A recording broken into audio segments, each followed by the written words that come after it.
مع النادي ستاد المغربي في الدور الربع النهائي، لكن هذا منطق كرة القدم، هذا قانون كرة القدم.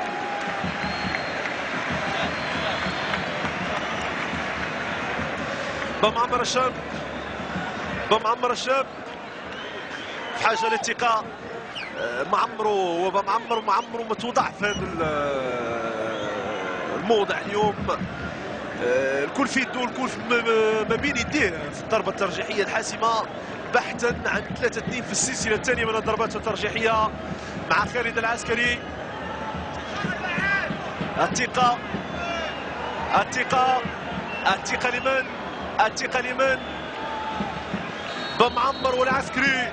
بمعمر في التنفيذ يضيع بالفعل لاعب شاب الثقة، والحكم يأمر بإعادة تنفيذ الضربة الترجيحية ولا؟ نعم، الكرة تسدد وهدف لفريق المغرب الفاسي، هدف لفريق المغرب الفاسي 3-2. هنا الإعادة، الكرة لعبت وعادت لمرمى الحارس خالد العسكري. يعني قلت هذه مباراة غريبة، نعم غريبة. عادت المرمى، كان يظن أن الكرة خرجت لكن ما خرجتش، ما خرجتش. 3-2 لفريق المغرب الفاسي. أغرب كرة تابعتها في ال10 سنوات الأخيرة في الضربات الترجيحية، أغرب كرة في الضربات الترجيحية. نعم، 3-2 لفريق المغرب الفاسي. الجيش الملكي ضغط المباراة مجددا، ضغط المباراة كم هو محظوظ.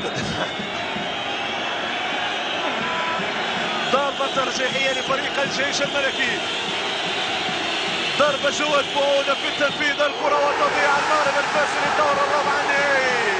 الندى سعيد، هدية العيد عيدين، هدية العيد عيدين.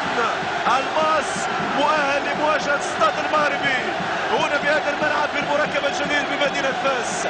بالضربات الترجيحية المغرب الفاسي يطعن لنفسه ويتأهل للدور الربع النهائي على حساب الجيش الملكي. في مباراة مثيرة جواد بوعودة يضيع الضربة الترجيحية ويمنح